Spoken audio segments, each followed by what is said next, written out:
أعوذ بالله من الشيطان الرجيم بسم الله الرحمن الرحيم سيقول السفهاء من الناس ما ولاهم عن قبلتهم التي كانوا عليها۔ اس دوسرے پارے کا آغاز ہے۔ اس کے شروع میں ہی تحویل قبلہ کا مضمون ہے۔ تحویل قبلہ کا مطلب یہ ہے رسول پاک صلی اللہ علیہ وسلم جب مکہ مکرمہ سے مدینہ منورہ کی طرف ہجرت فرما کر تشریف لائے تو آپ 16 مہینے تک بیت المقدس کی طرف منہ کر کے نماز پڑھتے رہے، اور 16 مہینے کے بعد پھر اللہ تعالیٰ کی طرف سے حکم آیا کہ اب بیت اللہ کو اپنا قبلہ بنا لیں۔ حضور پاک صلی اللہ علیہ وسلم کی اپنی دلی چاہت یہی تھی کہ میں بیت اللہ کی طرف منہ کر کے نماز پڑھوں، پھر اللہ کی طرف سے بھی حکم آ گیا۔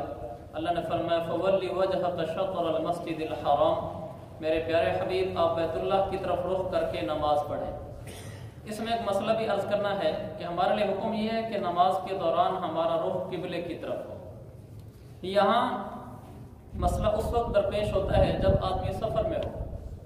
ہر جگہ آدمی کے پاس وہ آلہ نہیں ہوتا جس سے معلوم کر سکے کہ قبلہ کس طرف ہے۔ اگر وہ آلہ موجود ہے پھر تو ٹھیک ہے، اگر آلہ موجود نہ ہو تو پھر آدمی کیا کرے؟ اس وقت حکم یہ ہے کہ اگر قریب کچھ ایسے لوگ ہیں جن سے پوچھا جا سکتا ہے کہ بھئی قبلہ کس طرف ہے تو ان سے پوچھ لے۔ جیسے آدمی ٹرین میں سفر کر رہا ہے، نماز کی نوبت آ گئی، اور اگر کوئی آدمی وہاں موجود نہیں ہے جو اس کو قبلے کا بتائے، یا لوگ موجود ہیں مگر وہ بھی اس کی طرح مسافر ہیں، خود ان کو بھی نہیں پتا کہ اس وقت قبلہ کس جانب ہے، ایسے موقع پر وہ اپنے دماغ کو پوری طرح خرچ کرے کہ کس طرف قبلہ ہے، جس کو ہماری اردو میں کہتے ہیں دماغ لڑائے۔ اپنا پورا دماغ لڑائے کہ قبلہ کس طرف ہو سکتا ہے، مثلا سورج کو دیکھ کر، چاند کو دیکھ کر اندازہ لگائے، پھر جدھر اس کا دماغ مانے ادھر منہ کر کے نماز پڑھ لے۔ نماز پڑھنے کے بعد اگر بالفرض معلوم بھی ہو جائے کہ اس نے غلط طرف نماز پڑھی ہے تو بھی نماز ہو گئی ہے۔ یہ حکم ہے اس وقت جس وقت انسان کو معلوم نہ ہو کہ قبلہ کس طرف ہے۔ اگلے صفحے پر فرمایا، جو پچھلے سپارے میں بھی 2 دفعہ فرمایا تھا، فَاذْكُرُونِي أَذْكُرْكُمْ، میرے بندو میری نعمتیں یاد کیا کرو، مجھے بھی یاد رکھا کرو۔ اور اس سے گزشتہ جمعے بھی میں نے جو 4 کام اور ان پر 4 انعام بتائے تھے ان میں ایک یہی تھا، فَاذْكُرُونِي أَذْكُرْكُمْ، میرے بندو تم مجھے یاد رکھا کرو، میں تمہیں یاد رکھوں گا۔ جو انسان زندگی کے ہر موڑ پر اللہ کو یاد رکھتا ہے، یعنی اللہ کے حکم کے مطابق وہ عمل کرتا ہے، واللہ اللہ اسے ضائع نہیں کرتا، اللہ اسے ضائع نہیں کرتا۔ یہ بہت بڑا ضابطہ زندگی ہے اگر ہمارے اندر آ جائے کہ ہم زندگی کے ہر موڑ میں یہ دیکھیں کہ اللہ کی رضا کس میں ہے، جو ہم اللہ کی رضا کے مطابق عمل کر گزریں اللہ ہمیں سنبھال لے گا، اللہ ہمیں ضائع ہونے سے بچائے گا۔ آگے وہی آیت جو پچھلے سپارے میں بھی تھی، استعینوا بالصبر والصلاۃ، اپنی مشکل وقت میں مدد حاصل کیا کرو اللہ سے۔ کس چیز کے ذریعے سے؟ ایک نماز پڑھ کر اور ایک صبر کے ذریعے۔ تکلیف آ گئی صبر کرو اور نماز پڑھو، مصلی پکڑو، اللہ کی طرف رخ کرو، نفلیں پڑھ کے اللہ سے مانگو کہ اے اللہ میری پریشانی میں میری مدد فرما۔ خود رسول پاک صلی اللہ علیہ وسلم بھی ہر مشکل میں مصلی کا رخ فرماتے تھے۔ حدیث میں آتا ہے اذا حزبہ امر فصلی، رسول پاک علیہ السلام کو جب کوئی مشکل کام پیش آتا تھا تو آپ بھی مصلی کا رخ کرتے تھے۔ تو لہٰذا جو آدمی پریشانیوں میں مصلی کا رخ کرتا ہے، یہ نفل پڑھ کر اللہ سے مانگتا ہے، اس کے ساتھ اللہ کی مدد شامل حال ہو جاتی ہے۔ پھر آگے فرمایا وَلَنَبْلُوَنَّكُمْ بِشَيْءٍ مِّنَ الْخَوْفِ وَالْجُوعِ، لوگوں تم جتنے کی جتنے انسان بھی دنیا میں آئے ہو ہم تم سب کو ضرور آزمائیں گے۔ کن چیزوں کے ذریعے سے؟ فرمایا کبھی خوف بھیجیں گے، کبھی بھوک بھیجیں گے، کبھی مالی حالات ڈاؤن ہو جائیں گے، وَنَقْصٍ مِّنَ الْأَمْوَالِ، اموال میں نقصان ہو جائے گا، کبھی کوئی رشتہ دار فوت ہو جائے گا، کبھی روزی میں کمی آ جائے گی۔ یہ حالات تم میں سے ہر انسان پر کسی نہ کسی شکل میں ضرور آئیں گے۔ انسان بادشاہ ہی کیوں نہ ہو پریشانیوں سے وہ بھی گزر رہا ہوتا ہے، انسان نبی ہی کیوں نہ ہو پریشانی اور حالات اس پر بھی آتے ہیں، لیکن جو انسان ان حالات میں صبر کر جائے، اللہ پر راضی رہے، ان پریشانیوں میں وہ کرے جو اللہ چاہتا ہے، فرمایا بشر الصابرین، پر ایسے صبر کرنے والوں کو بشارتیں سنا دو، رب ان کے ساتھ ہو گیا ہے۔ آگے اللہ نے اپنی توحید بیان فرمائی، ان فی خلق السماوات والارض سے اللہ فرماتا ہے دیکھو آسمان کس نے بنائے؟ زمینیں کس نے بنائی، اور دن اور رات کا بدلنا آخر کیسے ہو رہا ہے، پانی کے اوپر اتنی وزنی کشتی کیسے چل رہی ہے، پھر یہ ہوائیں کیسے آ رہی ہیں، بادل کیسے اڑتے پھر رہے ہیں، کہا اگر یہ اللہ کی نشانیاں نہیں ہیں تو اور کیا ہے؟ اس میں اللہ کے بندوں کے لیے نشانیاں ہیں اگر وہ غور کریں۔ پھر ایمان والوں کی شان بیان فرمائی، اشد حب للہ، ایمان والوں کو اللہ سے سب سے زیادہ محبت ہوتی ہے۔ اس سے معلوم ہوا کہ پھر اللہ کے علاوہ کسی اور سے بھی محبت ہوتی ہے، جو کہ اللہ نے یہ کہا کہ ایمان والوں کو اللہ سے سب سے زیادہ محبت ہوتی ہے۔ یعنی کچھ اور چیزیں بھی ہیں جن سے انسان کو محبت ہوتے ہیں، جیسے بال بچے، گھر بار، بہن بھائی، گھر اور کاروبار اور چیزیں، ان سب سے انسان کو محبت ہوتی ہے۔ یہ محبت شریعت کے خلاف نہیں ہے اگر ان محبتوں میں انسان پڑھ کر اللہ کو ناراض نہ کرے تو۔ بیوی بچوں سے محبت ہے، اولاد سے محبت ہے، گھر بار سے محبت ہے، لیکن اس محبت کی وجہ سے اللہ کی ناراضگی کا کوئی عمل نہیں کرتا تو کوئی حرج کی بات نہیں ہے۔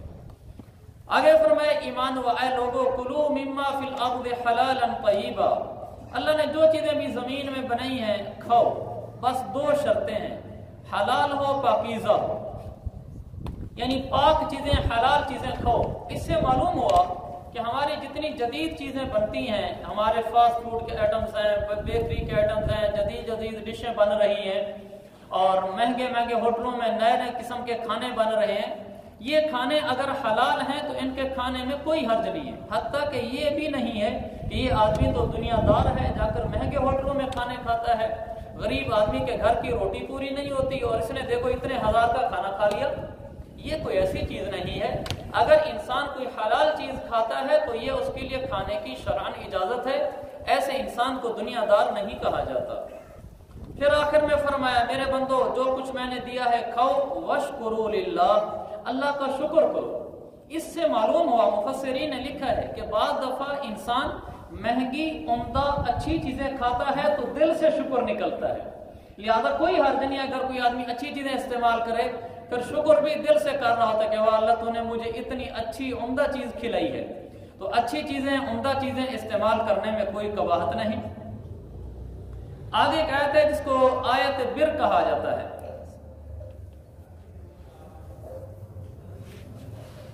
وہ ہے لیس البر ان تولوا وجوہکم۔ اس آیت کا خلاصہ یہ ہے، اللہ تعالیٰ فرما رہا ہے آیت بر کا مطلب دینداری والی آیت ہے، یعنی وہ آیت جو ہمیں یہ بتاتی ہے کہ دیندار ہونے کی نشانی کیا ہے۔ ہمارے ہاں یہ سمجھا جاتا ہے کہ نماز، روزہ، تلاوت یہ دینداری ہے۔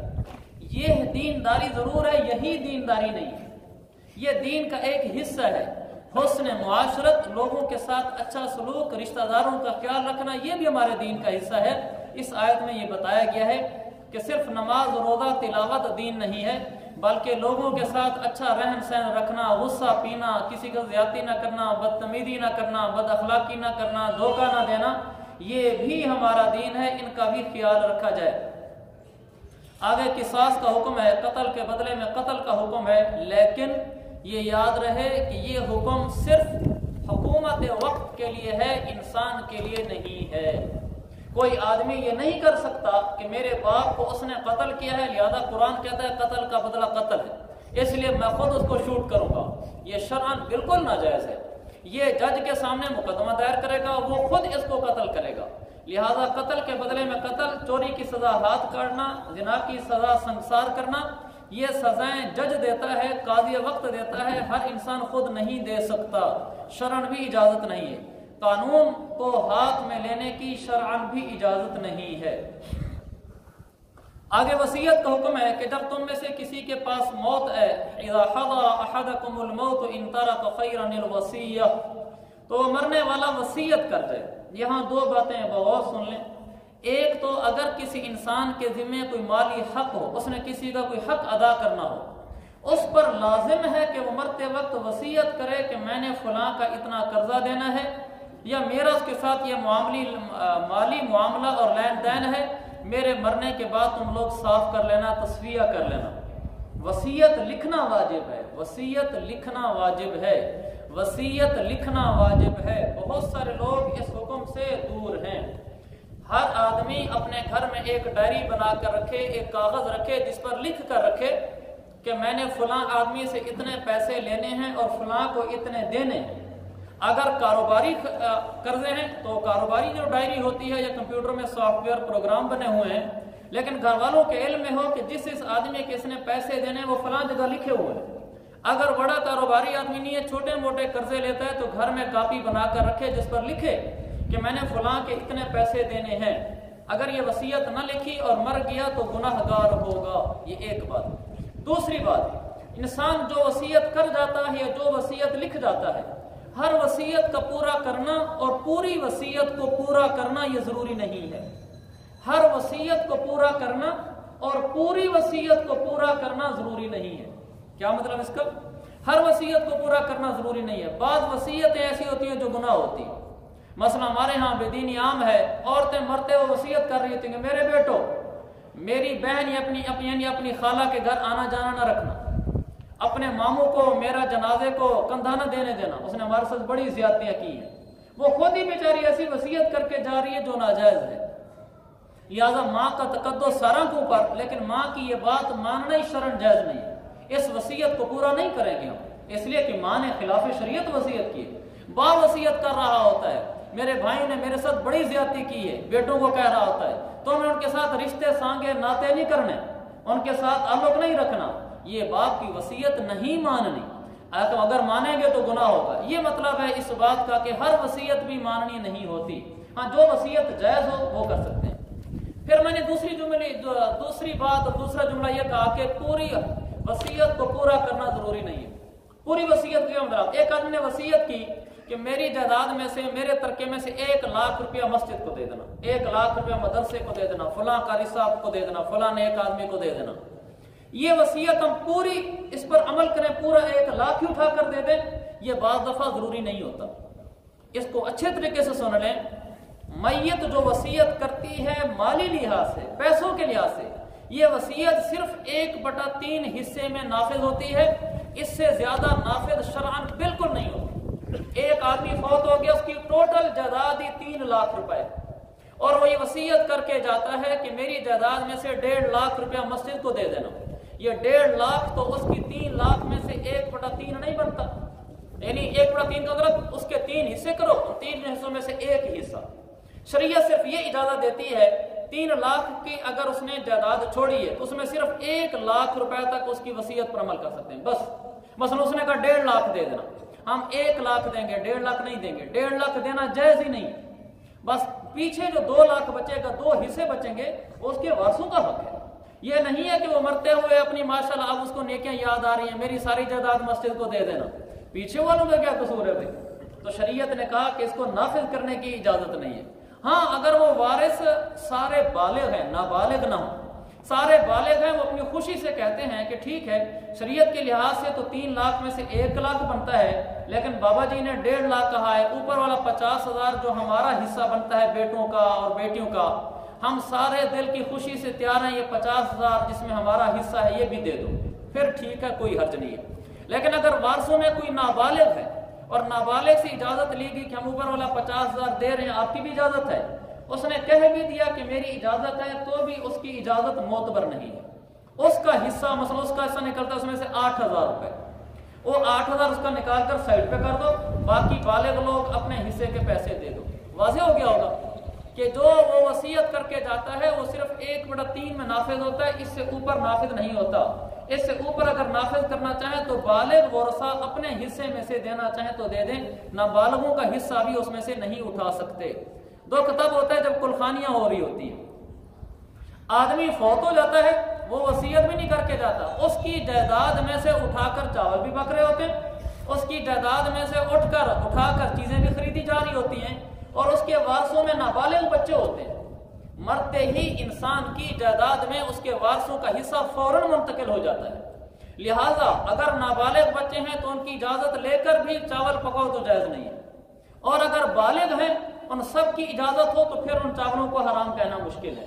لیکن اس کا ضرور خیال کیا جائے کہ جو آدمی فوت ہو جائے اس کی جائیداد میں سے اگر پیسے اٹھا کر کوئی خرچہ کرنا ہے تو اس کے جتنے وارث ہیں بشرطے کے بالغ ہوں، ان سب سے ان کی دلی اجازت لے کر خرچ کر سکتے ہیں۔ اگر ان کی دلی اجازت لیے بغیر خرچ کر دیے تو ایسے چاول کھانے بھی جائز نہیں ہیں۔ اچھا، آگے یہ وصیت کے بارے میں حکم تھا۔ اس کے بعد اللہ تعالیٰ نے رمضان شریف کے بارے میں احکام نازل فرمائے ہیں۔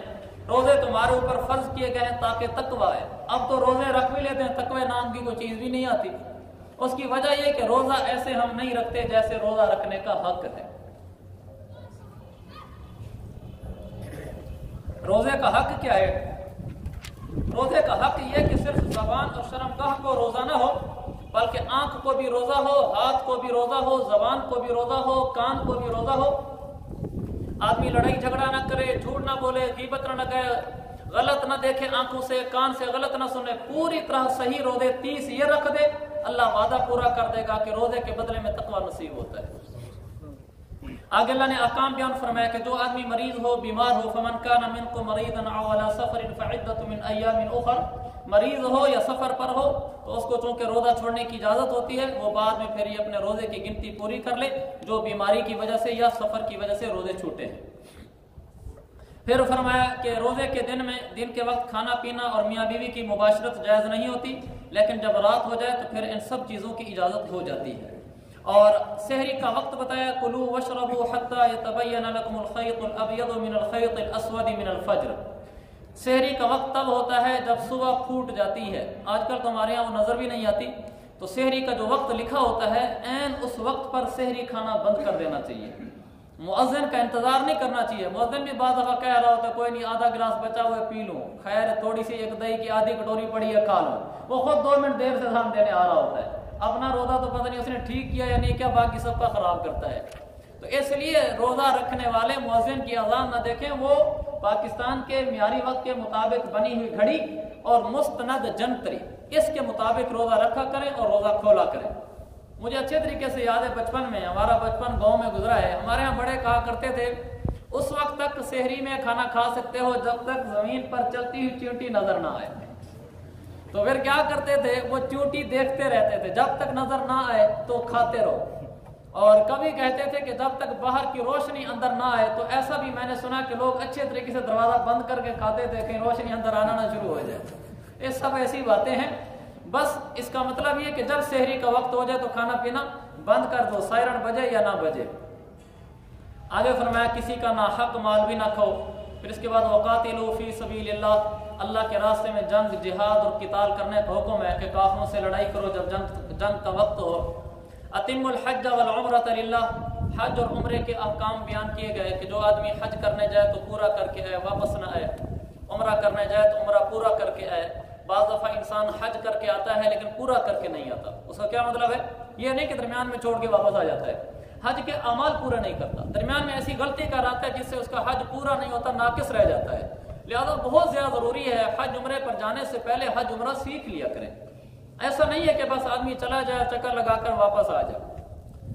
اور آگے فرمایا جب حج پر جاؤ تو گناہوں سے بچنا ہے، لیکن لا جدال فی الحج، اس کا خیال کرنا کسی سے جھگڑا نہیں کرنا، کیونکہ حج میں جھگڑا ضرور ہوتا ہے۔ بہت ہی ناممکن ہے کہ جھگڑے کی نوبت نہ آئے۔ آپ میں سے جتنے لوگوں نے حج کیا وہ دیکھ لیں 40 دنوں میں کوئی نہ کوئی موقع ایسے تو تکرار کا آ ہی جاتا ہے، اونچ نیچ ہو ہی جاتی ہے، کیونکہ ایک ہی کمرے میں کئی آدمی رہ رہے ہوتے ہیں، تو چاہے کئی نہ بھی رہ رہے ہوں، 40 دن پردیس میں رہتے ہوئے اونچ نیچ ہو جاتی ہے۔ آدمی خاص طور پر خیال کرے کہ میں نے جھگڑا نہیں کرنا۔ آگے فرمایا اللہ تعالیٰ نے کہ میری طرف سے تمہیں روزی کمانے کی اجازت ہے، لہذا روزی کمانا کوئی دنیا داری نہیں ہے، روزی کمانا بھی دینداری ہے اگر شریعت کے مطابق ہو۔ اگلے صفحے پر فرمایا کہ ایمان والو ادخلوا فی السلم کافہ، اسلام میں پورے داخل ہو جاؤ۔ یہ بڑے افسوس کی بات ہے ویسے کہ آج بہت کم لوگ ایسے ہیں جو اسلام میں پورے داخل ہیں۔ ہم لوگ جو اسلام میں داخل ہیں عقیدے کے لحاظ سے پورے داخل ہیں، لیکن عمل کے لحاظ سے ادھورے داخل ہیں۔ کون سا آدمی ایسا ہے جو پورے دین پر عمل کر رہا ہو؟ ہیں ایسے اللہ والے، ہمیں اس کا انکار نہیں ہے، 20 ہیں، سینکڑوں ہیں، ہزاروں ہیں، لاکھوں ہیں پوری دنیا کے لحاظ سے، لیکن مجموعی طور پر بہت تھوڑے ہیں۔ تو مجھے اور آپ کو ایسا انسان بننا ہے جو ہر موڑ پر دین پر چل رہا ہو۔ یہ نہیں کہ جہاں لوگ تانا دینا شروع کر دیں مولوی ملا آ گیا ہے وہاں دین سائڈ پر، بھئی یہ تانے نہیں سنے جاتے، ہر حال میں دین پر چلنا ہے۔ آگے اللہ تعالیٰ نے فرمایا ام حسبتم ان تدخلوا الجنۃ ولما یأتکم مثل الذین خلوا من قبلکم، ایمان والو تمہارا کیا خیال ہے کہ ایسے سوکھے جنت میں چلے جاؤ گے؟ مستهم البأساء والضراء وزلزلوا، تمہارا کیا خیال ہے دکھ سکھ تکلیفیں پریشانیاں کچھ بھی نہیں آئے گا؟ ایسا نہیں ہوگا. تم سے پہلے صحابہ ہے ان کو اللہ نے اتنا جھنجھوڑا حتی یقول الرسول والذین آمنوا معه متی نصر اللہ. اتنی مشقتیں آئیں صحابہ پر, صحابہ بھی پکار اٹھے متی نصر اللہ, اللہ مدد کب بھیجے گا. اتنی تکلیفوں میں انہوں نے اپنے آپ کو محسوس کیا. تو یہ نہیں ہو سکتا کہ انسان پورے دین پر چلے اور دکھ نہ آئے. بعض آدمی یہ سمجھتے ہیں میں پورے دین پر چل رہا ہوں, میں اللہ والا ہو گیا ہوں, میرے نہ کاروبار میں نقصان ہوگا, نہ میرے گھر بچے بیمار ہوں گے, نہ مجھے کوئی پریشانی ہوگی, میں بالکل ٹھیک ٹھیک رہوں گا. بھائی یہ دنیا ہے, جنت تو نہیں ہے, یہاں امتحان بھی ہوں گے, آزمائشیں بھی ہوں گی. آگے فرمایا جہاد تمہارے اوپر فرض ہے لیکن تمہیں ناگوار گزرتا ہے مگر ہے تمہارے لیے بہتر. کہ جہاد میں جانا انسان کی طبیعت پر بہت شاق ہوتا ہے کہ اگر قتل ہو جائے تو پیچھے بیوی بیوہ ہو جاتی ہے, بچے یتیم ہو جاتے ہیں. اللہ نے فرمایا بعض چیزیں تمہیں ناگوار گزرتی ہیں لیکن تمہارے لیے بہتر ہوتی ہیں. اس کے اگلے صفحے پر اللہ نے یسألونک عن الخمر والمیسر, شراب اور جوئے کو حرام قرار دیا ہے.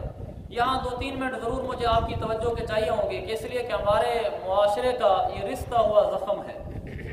دکھ والی بات ہے کہ بہت ساری چیزیں ایسی ہیں جو جوئے میں شامل ہیں, قرآن ان کو حرام کہہ رہا ہے اور ہم مجموعی طور پر اس کا بہت بڑا حصہ بنے ہوئے ہیں. میں آپ کو چند باتیں بتاتا ہوں کہ جوا کیا ہے تاکہ ایسا نہ ہو کہ ہم جوئے میں شریک ہوں اور قیامت والے دن عذاب بھگتیں. سارے آدمی کہتے ہیں کہ اللہ سود اور جوئے سے بچائے. اللہ نے اس آیت میں تو شراب اور جوئے کو حرام قرار دیا ہے. یاد رکھیں شراب شراب ہی ہے چاہے اس کا نام جو رکھو, نام بدلنے سے وہ حلال نہیں ہوتی. لوگ کہتے ہیں جی اس کو تو شراب نہیں کہتے, اس کو تو وسکی کہتے ہیں, تو نام بدلنے سے کون سا حلال ہو جاتا ہے. یہ تو ایک ہوگی. زیادہ جو بات قابل توجہ ہے وہ جوا ہے. اس میں کہہ رہا تھا کہ 2-4 منٹ ضرور مجھے آپ کی توجہ کے چاہیے. سب سے پہلے یہ دیکھیں کہ جوا کہتے کس کو ہیں. جوا کہتے ہیں رقم کو 2 پر لگانا. آپ کی رقم 2 پر لگ جائے یہ جوا ہے. اس کی میں ایک مثال دیتا ہوں سیدھی سادی سی تاکہ سمجھنا آسان ہو. یہ آپ نے دیکھا ہوگا نا قسمت والی پرچیاں ملتی ہیں چھوٹی دکانوں پر, قسمت والی پوڑیاں بولتے ہیں کہ بچہ جاتا ہے 1 روپے کی پرچی لیتا ہے, وہ پرچی کھولتا ہے, کبھی اس کے اندر لکھا ہوا ہوتا ہے 5 روپے, کبھی لکھا ہوتا ہے ٹافی, کبھی خالی ہوتی ہے. یہ آپ کو سادہ مثال دے رہا ہوں سمجھنے کے لیے کہ جوا اس کو کہتے ہیں کہ آپ نے پیسہ لگایا یا تو یہ پیسہ بھی ڈوب جائے گا. مثلا آپ نے 1 روپے کی پرچی خریدی, پرچی کھولی تو خالی تھی تو روپیہ ضائع ہو گیا نا. یا پھر آپ نے پرچی کھولی ادھر اندر لکھا ہوا تھا 5 روپے, دکاندار نے آپ کو 5 روپے اٹھا کے دے دیے تو آپ کو 1 روپے کے بدلے میں زیادہ پیسے ملے. اس کو جوا کہتے ہیں. دوبارہ جوا یہ ہے کہ آپ نے پیسہ لگایا یا تو یہ پیسہ ہی ڈوب جائے گا اور کچھ بھی نہیں ملے گا. جیسے روپے کی پرچی خریدی اور خالی پرچی نکلی, روپیہ ڈوب گیا. یا پھر یہ روپیہ اور زیادہ پیسوں کو کھینچ کے لے گا, لگایا روپیہ ہے ملیں گے 5 روپے. یہ جوا ہے. اب اس کی میں آپ کو چند موٹی مثالیں اور بتاتا ہوں تاکہ ہمیں سمجھنا آسان ہو. آپ دیکھتے ہوں کہ موبائل کمپنیاں میسج بھیجتی ہیں اگر خاص طور پر پاکستان کا میچ چل رہا ہو کسی کے ساتھ تو کمپنی کی طرف سے میسج آ جاتے ہیں. آپ 1 سے رپلائی کریں یا 2 لکھ کر رپلائی کریں. 1 سے مطلب پاکستان جیتے گا, 2 سے مطلب انڈیا جیتے گا. آپ لکھ کر بھیجیں. اس میسج کے چارجز ہیں 1 روپیہ یا 75 پیسے. پھر کیا ہوگا, پورے پاکستان میں لوگ میسج کر رہے ہیں. 1 نمبر سے بھی کر دیتے ہیں, 2 نمبر سے بھی کر دیتے ہیں, لیکن دونوں میں سے کوئی ایک ہی ہونا ہے نا. اب وہ پیسے لگ گئے. یہ بالکل جوا ہے کیونکہ یا تو وہ جو میرا 75 پیسے کا میسج کیا ہے یا تو یہ 75 پیسے بھی ڈوبے گا کہ میں نے میسج کیا اور پورا اندازی ہوئی اور میرے نام کا انعام نہیں نکلا. کمپنی نے کہا کہ تم جواب دو 1 یا 2 کے ذریعے سے, جس کا جواب ٹھیک نکلا ہم ان کی قرآن اندازی کریں گے, قرآن اندازی میں جس کا نام آئے گا ہم 1 لاکھ روپے انعام دیں گے. لوگ سوچتے ہیں 75 پیسے کا میسج ایسے کیا ہوتا ہے, جی ہاں تو 75 پیسے چلے گئے, اگر انعام نکلا ہے تو لاکھ روپے نکلے گا. یہ جوا ہی تو ہے اور کیا ہے کہ یا تو میرے وہ 75 پیسے بھی ڈوب گئے کہ اس کے بدلے میں مجھے کچھ نہیں ملا, یا پھر 1 لاکھ روپیہ ملے گا. یہ بعین ہی جوا ہے اور ہم اس کو خیال نہیں کرتے کہ میں قرآن کے خلاف کر رہا ہوں اور اپنے لیے جوئے کا گناہ لکھوا رہا ہوں. اللہ نے اگر میرے مقدر میں 1 لاکھ روپیہ لکھا ہے, میں یہ جوئے والی سکیم میں شریک نہیں بھی ہوں گا پھر بھی اللہ مجھے دے گا. یہ بات نہیں ہے کہ مجھے 1 لاکھ نہیں ملے گا. اس طرح کی بہت ساری سکیمیں ہیں جو جوئے کی ہیں جن سے اپنے آپ کو بچانا چاہیے. اسی طرح 2 طرفہ شرط لگانا جوا ہے. 2 طرفہ شرط لگانا جوا ہے. آسان مثال, 2 دوست ہوٹل پر بیٹھے ہوئے ہیں. ایک کہتا ہے کہ تو پوری یہ 1.5 لیٹر کی پیپسی کی بوتل پی کے دکھلا تو یہ میں 5,000 روپے دوں گا. اب یہ 2 طرفہ شرط لگ رہی ہے. مثلا میں نے ان کو کہا کہ تم 1.5 لیٹر کی بوتل پی کے دکھلاؤ میں تمہیں 5,000 دوں گا, اور اگر نہ پی سکا تو تم دو گے. یہ 2 طرفہ ہے نا کہ اگر یہ پی گیا تو 5,000 روپے میں دوں گا, اگر یہ نہ پی سکا تو پھر میں نے کہا تم 5000 دو گے، اس نے کہا ٹھیک ہے، یہ جوا ہے۔ اگر یک طرفہ ہو تو پھر جوا نہیں ہے۔ مثلا میں اسے کہتا ہوں تم یہ 1.5 لیٹر کی بوتل پی کے دکھلاؤ تو میں 5000 دوں گا، اور اگر نہ پی سکے تو کوئی بات نہیں، دوسری طرف سے شرط نہیں ہے، یہ ہے جائز۔ اور اگر دونوں طرف سے ہو جائے تو پھر یہ جوا ہے۔ اسی طرح یہ بلیئرڈ کی گیم کھیل رہے ہوتے ہیں، سنوکر کی گیم کھیل رہے ہوتے ہیں، اور دونوں کھیلتے ہیں میں جیت گیا تو میرے پیسے بھی تم بھرو گے، اپنے بھی تم بھرو گے، اور اگر تم جیت گئے تو تمہارے پیسے بھی میں بھروں گا، اپنے بھی میں بھروں گا، یعنی پیسہ 2 پہ لگا ہوا ہے، یا تو میرے پیسے بھی یہ بھرے گا یا پھر اس کے بھی مجھے بھرنے پڑیں گے، یہ جوا ہے۔ یہ اس طرح کی کوئی بھی شرط جو 2 طرفہ ہو جائے یہ ناجائز ہوتی ہے۔ ایسی بہت ساری چیزیں ہیں جن میں جوئے کا پہلو آ جاتا ہے، پتنگیں کاٹتے ہیں، بیل دوڑاتے ہیں، کبوتر اڑاتے ہیں، لوڈو کھیل رہے ہوتے ہیں، جیت گئے تو تم بوتل پلاؤ گے، ہار گئے تو میں پلاؤں گا، یہ 2 طرفہ چل رہی ہوتی ہیں، یہ سب چیزیں جوئے میں شامل ہوتی ہیں، اس لیے اس سے بہت زیادہ احتیاط کرنی چاہیے۔ مروجہ انشورنس کی جتنی کمپنی ہیں، انشورنس کی جتنی کمپنیاں، اسٹیٹ لائف انشورنس ہو یا دوسری کی انشورنس ہو، لائف انشورنس ہو، جنرل انشورنس ہو، کوئی بھی انشورنس ہو جو ہمارے ہاں مروجہ چل رہی ہیں، یہ سب جوئے پر مشتمل ہیں، یہ بالکل ناجائز ہیں، ان سے بچنا چاہیے۔ ہاں جو اس کے بدلے میں تکافل کمپنیاں نکلی ہوئی ہیں، اگر وہ تکافل کمپنی کسی مستند دارالافتاء کے زیر اہتمام، کسی مستند مفتی صاحب کے زیر نگرانی چل رہی ہو تو وہ انشورنس کا جائز متبادل ہے، اس کے ساتھ معاملہ کرنا جائز ہے۔ اسی طرح لکی کمیٹیاں ہیں، لکی کمیٹیوں میں بعض دفعہ آدمی یہ کہتا ہے کہ قرعہ اندازی کر پیسے اکٹھے ڈال دیتے ہیں، پھر قرعہ اندازی ہوتی ہے، جس کے نام کی نکلے پرچی اس کو مل گئی وہ چیز، باقی سارے گھر جائیں، یا بعض دفعہ اس میں اور بھی کئی شکیں شامل کر دیتے ہیں، وہ بوقت ضرورت پوچھی جا سکتی ہیں۔ آگے فرمایا مشرکین سے نکاح، مشرک عورت سے نکاح نہ کرو، مسلمان کے لیے جائز نہیں ہے کسی مشرک عورت سے نکاح کرے۔ اس کے بعد حیض کے احکام ہیں کہ حیض یعنی عورت جب مینسز میں ہوتی ہے اس دوران مرد کے لیے جائز نہیں ہے کہ وہ اسے مباشرت کرے، البتہ بوس و کنار وغیرہ جائز ہوتا ہے۔ آگے فرمایا بیویاں تمہارے لیے کھیتی ہیں۔ کھیتی ہونے کا ایک مطلب یہ ہے کہ جیسے انسان کھیتی کو ضائع نہیں کرتا، اگر وہ خراب ہو جائے اس کو ٹھیک کرنے کی کوشش کرتا ہے، اگر بیوی میں کچھ رویے کی خرابی ہو تو اس کو سلجھانے کی کوشش کرے، اس کو ضائع نہ کرے، لیکن اگر ضائع کرنے کی نوبت آ بھی جائے تو انسان یہ کوشش کرے کہ اس کو اچھے سلوک سے، اچھے طریقے سے بیوی کو جدا کرے، جس کا حکم آگے آ رہا ہے۔ طلاق دینے کا طریقہ بتایا، الطلاق مرتان، طلاقیں 2 دی جائیں۔ یہ میں سب سے گزارش کروں گا، میرا ارادہ بھی ہے اس عنوان پر مستقل ایک جمعہ پڑھانے کا، کہ ہمارے ہاں معاشرے کے اندر طلاق ایک بہت بڑا یعنی دکھتا ہوا زخم ہے ہمارا۔ اس میں صرف میں ایک لفظ عرض کرنا چاہتا ہوں، کبھی بھی 3 طلاقیں نہ دیں اللہ کے واسطے، یہ بہت بڑا نقصان بھی ہے اور گناہ بھی ہے۔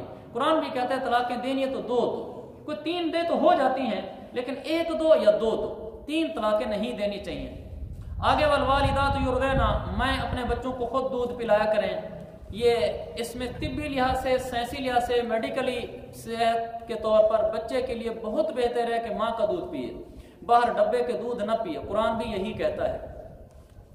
آگے عدت کے احکام ہیں، تو یہ وقت تھوڑا ہو رہا ہے، عدت کے حکم میں اس لیے چھوڑ دیتا ہوں، آگے ہمارا آخر میں آئے گا جب سورۃ الطلاق آئے گی، اللہ کرے وہاں تک اب پہنچ جائے، وہاں عدت کے احکام تفصیلی ہیں، وہاں عرض کروں گا۔ ایک بات عرض کرتا جاؤں قلت وقت کے باعث کہ ہمارے ہاں عدت کے دوران یہ پوچھا جا رہا تھا کہ کس کس سے پردہ اور کس کس سے پردہ نہیں ہے۔